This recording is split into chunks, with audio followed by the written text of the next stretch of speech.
तो दिल्ली में नहीं थम रही कोरोना वायरस की रफ्तार। ऐसे में जगजीवन अस्पताल के डॉक्टर समेत 7 स्टाफ संक्रमित हो गए हैं। डॉक्टर और अस्पताल स्टाफ को मिलाकर कुल मिलाकर 14 कोरोना पॉजिटिव हैं। छतरपुर में एम्स कर्मचारी भी संक्रमित है। बिल्डिंग की गई है सील और नॉर्थ दिल्ली नगर निगम के एक कर्मचारी में कोरोना की पुष्टि है। नॉर्थ एमसीडी के 39 कर्मचारी कोरोना पॉजिटिव, ज्यादातर सफाई कर्मी हैं। दिल्ली में कोरोना के अब तक 2500 से ज्यादा लोगों में कोरोना की पुष्टि हुई है। जहांगीरपुरी इलाके में पाए गए 89 कोरोना संक्रमित मरीज और मेहरौली में एक सब्जी विक्रेता में पाया गया कोरोना पॉजिटिव। तो ऐसे में ये आंकड़े अभी हम दिल्ली की आपको बता रहे हैं। दिल्ली की जो स्थिति मौजूदा वर्तमान स्थिति है वो हम आपको बता रहे हैं। दिल्ली में कोरोना के अब तक 2500 से ज्यादा लोगों में पुष्टि हो चुकी है और ऐसे में जहांगीरपुरी इलाके में पाए गए 89 कोरोना संक्रमित मरीज, एक बड़े स्तर पर कोरोना मरीज पाए गए हैं। मेहरौली में एक सब्जी विक्रेता के अंदर ये कोरोना पॉजिटिव पाया गया। दिल्ली में थम नहीं रहा कोरोना वायरस की रफ्तार, नहीं थम रही है और ये जिस तेजी के साथ फैल रहा है और खास अब ये दूसरे तबकों में जाने लगा है। एसोसिएट एडिटर ब्रजेश श्रीवास्तव हमारे साथ जुड़ गए हैं। ब्रजेश, तमाम राज्यों में कोरोना बहुत तेजी से फैल रहा है, जिसमें से दिल्ली भी एक है। 2500 से ज्यादा के केसेस हैं और अब अगर देखें कोरोना के फैलने की रफ्तार और उसके एक लेवल को देखें, जिन लोगों में कोरोना फैल रहा है उसमें सब्जी वाले भी हैं, उसमें सब्जी मंडियां भी हैं, उसमें जहांगीरपुरी जैसे इलाके भी हैं। अब ये कहना कि ये कोरोना सिर्फ और सिर्फ एक खास तबके तक सीमित है, ये शायद अब गलत होगा। देखिए तुषार, सबसे बड़ी बात यह है कि जिस कम्युनिटी स्प्रेड की हम बात करते थे वो कहीं ना कहीं दिल्ली हो या महाराष्ट्र हो, यहाँ पर अब वो कम्युनिटी लेवल पर वो चीजें दिखाई दे रही हैं। आप देखिए जहांगीर इलाके में 89 कोरोना संक्रमित मरीज पाए गए हैं। अकेले 46 एक साथ एक जगह से 46 लोग आ रहे हैं।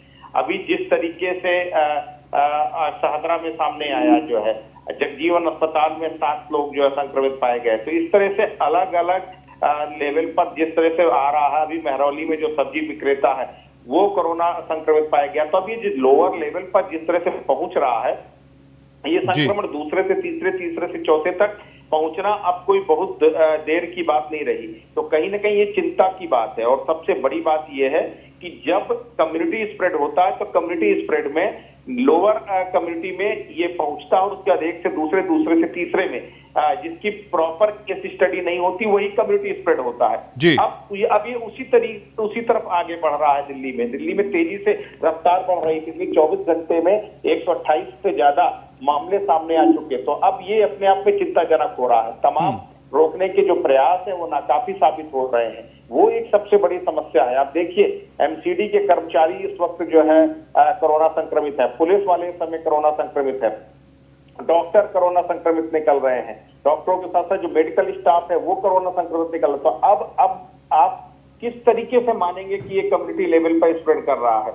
ये अपने आप में एक चिंताजनक बात है और इसको रोकने के लिए कुछ और ठोस। ब्रजेश, क्या ये जो सब्जी विक्रेता है, जो 80 से ज्यादा केस जहांगीरपुरी से मिले, क्योंकि अब तक ये माना जा रहा था कि कहीं ना कहीं जमात से कनेक्शन माना जा रहा था या विदेश से आए लोगों से कनेक्शन माना जा रहा था, ये जो तमाम लोग मिले हैं ये समाज के एक निचले तबके से आते हैं, इन तक ये संक्रमण कैसे पहुंचा, इसकी कोई स्टडी रिसर्च सामने आ पाई है क्या अभी तक?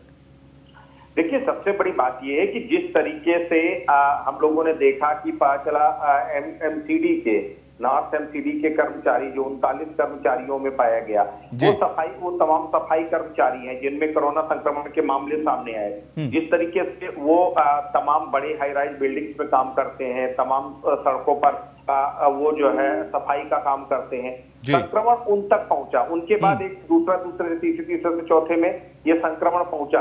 तो जो case study, proper case study, क्या कोई विदेश से आया, क्या कोई विदेशी संक्रमित व्यक्ति के संपर्क में आया, अभी इस तरह की जो हाई प्रोफाइल लेवल पर जो कोरोना का संक्रमण वो इस लेवल पर था। लेकिन अब जो कम्युनिटी लेवल होता है, बिल्कुल, अब ये जो निचले तबके पर आ गया, कहीं ना कहीं यही सबसे बड़ी एक चुनौती भी है और ये सबसे बड़ी टेंशन भी स्वास्थ्य प्रशासन के लिए है। बहुत बहुत शुक्रिया हमसे जुड़ने के लिए और बातचीत करने के लिए। तो वहीं उत्तर प्रदेश से इस वक्त एक बड़ी खबर आ रही है। दूसरे राज्यों में फंसे मजदूर वापस लाए जाएंगे और सीएम योगी आदित्यनाथ ने आदेश दे दिया है। यूपी के फंसे मजदूरों को वापस लाने की तैयारी है। क्वारंटाइन पूरा कर चुके मजदूरों को लाया जाएगा वापस और ये सीएम योगी आदित्यनाथ की तरफ से आदेश दिया गया कि जो दूसरे राज्यों में उत्तर प्रदेश के मजदूर हैं, फंसे हुए हैं, उनका क्वारंटाइन पीरियड पूरा हो चुका है, उनको वापस लाया जाएगा उत्तर प्रदेश। यहां पर ये सीएम योगी आदित्यनाथ की तरफ से उन परिवारों के लिए एक बहुत बड़ी राहत है, उन मजदूरों के लिए बहुत बड़ी राहत है जो दूसरे राज्यों में फंसे हुए हैं, जो अपने परिवारों से दूर हैं, अकेले हैं, परिवार भी चिंता में है, वो लोग भी चिंता में हैं। ऐसे में उन सभी लोगों की चिंता दूर करने के लिए सीएम योगी आदित्यनाथ ने आदेश दिया है कि उन सभी मजदूरों को टेस्ट करके उनका क्वारंटाइन पीरियड पूरा कराकर उन्हें वापस उनके घर तक पहुंचाया जाएगा और इसकी जिम्मेदारी सरकार प्रशासन लेगी। तो यूपी में फंसे हुए तमाम राज्यों के हों या दूसरे राज्यों में यूपी के फंसे हुए मजदूर हों, उन सभी के लिए सीएम योगी आदित्यनाथ ये बड़ी राहत की एक खबर लेकर आए हैं और उन्होंने एक आदेश देकर साफ तौर पर कह दिया है कि दूसरे राज्यों में फंसे मजदूर वापस लाए जाएंगे उत्तर प्रदेश में। तो सीएम योगी आदित्यनाथ का यह आदेश है कि उन तमाम मजदूरों को तमाम एहतियातों के साथ वापस लाया जाए। यूपी के फंसे मजदूरों को वापस लाने की यह तैयारी है। क्वारंटाइन पूरा कर चुके मजदूरों को वापस लाया जाएगा और ये एक राहत की खबर जरूर रहेगी। उत्तर प्रदेश से एक बड़ी खबर इस वक्त की है, उन तमाम परिवारों के लिए राहत की एक बड़ी खबर है, उन तमाम मजदूरों के लिए राहत की खबर है जो दूसरे राज्यों में फंसे हुए हैं, जो अपने परिवार से दूर हैं, परिवार चिंता में है। उन सभी लोगों के लिए यह राहत की खबर है कि सीएम योगी आदित्यनाथ ने आदेश दिया है कि ऐसे तमाम मजदूरों को लेकर आइए, वापस लेकर आइए, राज्य में उनके घर तक उनको पहुंचाइए, बशर्ते तमाम एहतियात देखते हुए। आपको क्वारंटाइन पीरियड उनका पूरा कराना है, आपको उनके तमाम टेस्ट करने हैं और उसके बाद उनको लेकर आना है। तो अलग अलग राज्यों में फंसे हुए हैं, चाहे वो आप साउथ की बात कर लीजिए, आप महाराष्ट्र की बात कर लीजिए, बिहार की बात कर लीजिए, झारखंड की बात कर लीजिए, तमाम वो राज्य हैं जहां पर सबसे ज्यादा पलायन किया जाता है, सबसे ज्यादा पलायन इन राज्यों में होता है। तो उत्तर प्रदेश के इन तमाम लोगों को वापस इनके घर तक पहुंचाया जाएगा। दिल्ली के अंदर जो लोग फंसे हुए हैं उनको भी उनके घर तक पहुंचाया जाएगा। इसके वाजपेयी हमारे संवाददाता लखनऊ से हमारे साथ जुड़ गए हैं। वाजपेयी, एक आदेश जिसमें मजदूरों के परिवारों के लिए, मजदूरों के लिए एक राहत की खबर है कि उन्हें उनके घर तक पहुंचाया जाएगा, क्या कुछ कहा गया इस आदेश के तहत? बिल्कुल, सीएम योगी आदित्यनाथ ने आज सभी नोडल अधिकारियों साथ ही साथ टीम 11 के अफसरों के साथ बैठक की थी, जिसके बाद ये जो लगातार मांग कई दिनों से उठ रही थी, मजदूर लगातार विभिन्न प्रदेशों से अपने वीडियो बनाकर सरकार से मांग कर रहे थे कि वो वहां फंसे हुए हैं, उनके पास खाना और बाकी की आवश्यक सेवाएं नहीं है। हालांकि उत्तर प्रदेश सरकार ने उन सभी प्रदेशों में भी जहां उत्तर प्रदेश से ज्यादा लोग हैं वहां नोडल अधिकारी तैनात किए हैं, लेकिन बावजूद इसके समस्याएं थी, जिसको लेकर योगी सरकार ने बड़ा फैसला लिया है कि अब वो मजदूर जो 14 दिन का क्वारंटाइन पीरियड दूसरे स्टेट में पूरा कर चुके हैं, ऐसे सभी मजदूरों को यूपी सरकार वापस लाएगी, जिसको लेकर नोडल अधिकारियों को निर्देश दिए गए हैं कि ऐसे सभी जो मजदूर हैं उनकी एक सूची तैयार की जाए जिसमें पूरा डिटेल हो कि कहाँ किस जिले के हैं और कहाँ रह रहे हैं, अभी उनकी स्थिति क्या है, 14 दिन का क्वारंटाइन पीरियड उन्होंने पूरा किया है या नहीं। और सबसे बड़ी बात यह है कि जब ये सूची तैयार होगी तो उसके बाद इन मजदूरों को लाने की प्रक्रिया शुरू होगी। साथ ही साथ संबंधित सरकारों से भी यूपी सरकार बात करेगी। कल ही सीएम योगी आदित्यनाथ ने दूसरे राज्यों के लिए भी कहा था कि अगर उनके जो लोग उत्तर प्रदेश में फंसे हुए हैं, अगर उनको दूसरी सरकारें उत्तर प्रदेश से ले जाना चाहती हैं तो उसके लिए भी उत्तर प्रदेश सरकार उनकी मदद करेगी। हालांकि ये जो मजदूर वापस आएंगे, इन मजदूरों का टेस्ट होगा, थर्मल स्कैनिंग भी होगी और उसके बाद क्वारंटाइन पीरियड इनको उत्तर प्रदेश में भी पूरा करना होगा और ये टेस्ट कराने के बाद इनको इनके घर तक वापस पहुंचा दिया जाएगा। ऐसा निर्देश सीएम योगी आदित्यनाथ ने नोडल अधिकारियों को जारी कर दिया है। तो निश्चित तौर पर एक बड़ी खबर है, खासतौर पर उन लाखों मजदूरों के लिए जो उत्तर प्रदेश के हैं और देश के विभिन्न राज्यों में रहते हैं, चाहे महाराष्ट्र हो, गुजरात हो या फिर पश्चिम बंगाल हो या अन्य राज्य है, दिल्ली है, जहां पर बड़ी संख्या में उत्तर प्रदेश के मजदूर रहते हैं। कहीं ना कहीं उनकी समस्याओं को देखते हुए सीएम योगी आदित्यनाथ ने यह बड़ा निर्णय लिया है। जी ठीक है, चलिए, बहुत बहुत शुक्रिया हमसे जुड़ने के लिए और बातचीत करने के लिए। ब्रेक के बाद एक बार फिर आप सभी का स्वागत। रायबरेली से खबर कि सोनिया गांधी के खिलाफ थाने में तहरीर, दिनेश प्रताप सिंह ने कोतवाली में यह तहरीर दी है। सोनिया गांधी के खिलाफ की केस दर्ज करने की मांग 416, 420, 467, 468, 471 के तहत केस दर्ज करने की मांग की है। बीजेपी एमएलसी और लोकसभा प्रत्याशी रह चुके हैं दिनेश और चुनाव के वक्त नामांकन पत्र में फ्रॉड करने का आरोप लगाया है। कांग्रेस जिला अध्यक्ष पंकज तिवारी ने किया पलटवार। बीजेपी एमएलसी और लोकसभा प्रत्याशी रहे हैं दिनेश प्रताप सिंह। कांग्रेस अध्यक्ष सोनिया गांधी पर मुकदमा दर्ज करने के लिए शहर कोतवाली में उन्होंने तहरीर दी अपने लेटर पैड और रायबरेली के सांसद सोनिया गांधी के विरुद्ध शहर कोतवाली में उन्होंने तहरीर दी है। सांसद सोनिया गांधी पर 416, 420, 467, 68 और 471 के तहत मुकदमा दर्ज करने की मांग की है।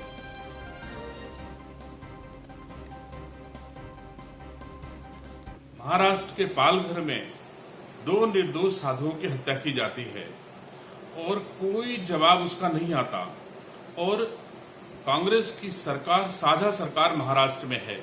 अगर कोई भी पत्रकार जो हमारे चौथे स्तंभ हैं देश के अगर ये सवाल पूछता है तो उसके ऊपर कातिलाना हमला कराया जाता है, तो निश्चित तौर से ये जरूर दुख होता है एक भारत के नागरिक होने के नाते कि अभिव्यक्ति की आजादी पर इस तरह कांग्रेस अगर कुठाराघात करेगी तो हम देशवासियों का धर्म बनता है कि हम लोग उसके खिलाफ जरूर खड़े हों।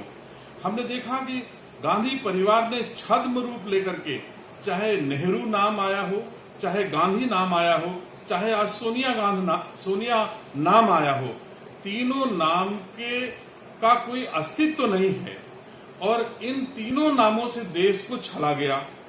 निश्चित तौर से भी देखा है सोशल मीडिया पर उनका पत्र, क्योंकि भाजपा की सरकार में दिनेश सिंह आए समय वो हताश और निराश हैं।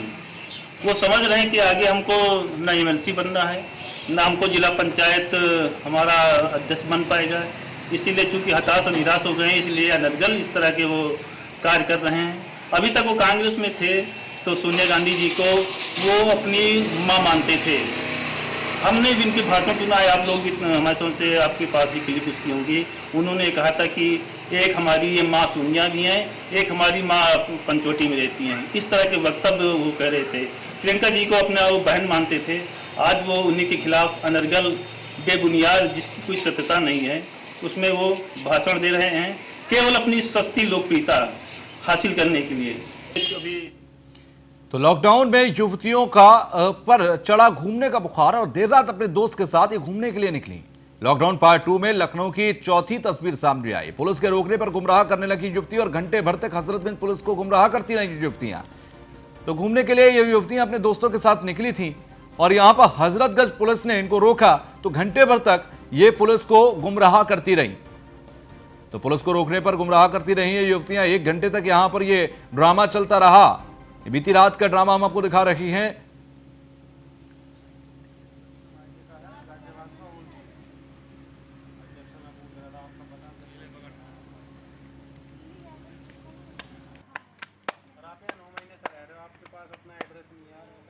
सर गाजियाबाद का भी ले लो, जो इनके मायके का है गाजियाबाद का, वो जब से मैं पूछ रहा था आपका पता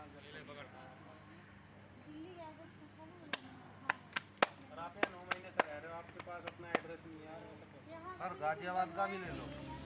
खबर कन्नौज से, जहां पर मंडी में जुटी लोगों की बड़ी भीड़ और सब्जियां खरीदने के लिए उमड़ी बड़ी भीड़। साथ ही साथ एसडीएम और मंडी सचिव ने भी सभी से अपील की है, सोशल डिस्टेंसिंग का पालन कराने की अपील है। छिबरामऊ क्षेत्र के अंदर निगम मंडी का यह मामला है, जहां पर भारी भीड़ यहां पर सब्जियां खरीदने के लिए मंडी में मौजूद थी। सोशल डिस्टेंसिंग के नियमों की धज्जियां यहां पर उड़ती रही। प्रशासन क्या कर रहा है, ये एक बड़ा सवाल है। कन्नौज की यह तस्वीर छिबरामऊ क्षेत्र की हम आपको दिखा रहे हैं, जहां पर सब्जियां खरीदने के लिए लोग उमड़े और इतनी भारी भीड़ वहां पर नजर आई कि सोशल डिस्टेंसिंग की जमकर धज्जियां उड़ गई। इन तस्वीरों को देखकर कोई भी इस बात को नहीं कह सकता कि कोई भी सोशल डिस्टेंसिंग के नियमों को मान रहा हो। पूरे दिन सोशल डिस्टेंसिंग के नियमों को मानकर आप घर पर रहिए, लेकिन अगर एक बार भी आप इस तरीके की तस्वीरों को तामील करते हैं, यानी कि सब्जी मंडी में जाकर सब्जियां खरीदते हैं सोशल डिस्टेंसिंग को दरकिनार करके, फिर आपकी पूरे दिन की मेहनत बेकार हो जाती है। तो वहीं हम आपको मथुरा की तस्वीर दिखाते हैं। वहां पर भी मंडी में सोशल डिस्टेंसिंग की धज्जियां उड़ाई गई। कस्बा राया के पास बनी मंडी की ये तस्वीरें हैं। जिले में अब तक 8 लोगों में कोरोना की पुष्टि हुई है। लॉकडाउन लागू होने के बाद ये भीड़ की तस्वीर आप देखिए। यह हम आपको मथुरा के राया क्षेत्र की मंडी की तस्वीर दिखा रहे हैं, जहां पर सोशल डिस्टेंसिंग के नियमों की धज्जियां किस तरह से उड़ती हैं। इस तस्वीर में आप देख लीजिए, समझ लीजिए। बहुत दूर की बात नहीं, ये मथुरा की ही बात है, जहां पर कई मामले हैं। इसके करीब में आगरा है और आगरा में सबसे ज्यादा उत्तर प्रदेश के मामले सामने आए हैं। वहां यह स्थिति है कि लॉकडाउन लागू होने के बावजूद सोशल डिस्टेंसिंग की जमकर धज्जियां उड़ाई जा रही हैं।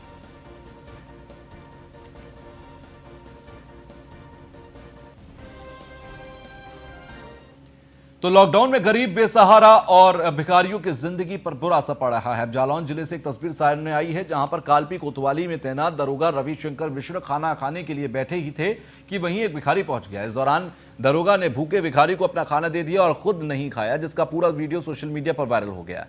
इस तस्वीर को आप देखिए।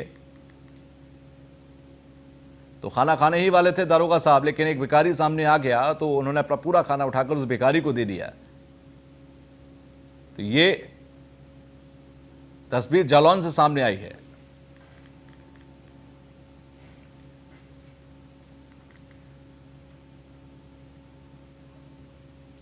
खबर हापुड़ से, जहां पर लॉकडाउन की खुली पोल, कार ने बैरिकेटिंग तोड़कर पुलिसकर्मियों को उड़ा दिया। आपको बता दें कि लॉकडाउन के चलते शहर के बाहर लगी बैरिकेटिंग, कार सवार ने 2 सिपाहियों को टक्कर मार दी और ड्यूटी पर तैनात सिपाहियों ने कार को किया था रुकने का इशारा। पहले एक सिपाही घायल हुआ, वो अस्पताल में भर्ती है। और हापुड़ कोतवाली का बुलंदशहर रोड की यह घटना है। तो यहां पर वो कार आई और जैसे ही उन्होंने रुकने का इशारा किया, बैरिकेटिंग तोड़कर टक्कर मारकर उन्हें घायल किया और उसके बाद वहां से फरार हो गए। फिलहाल एक सिपाही यहां पर घायल हुआ है।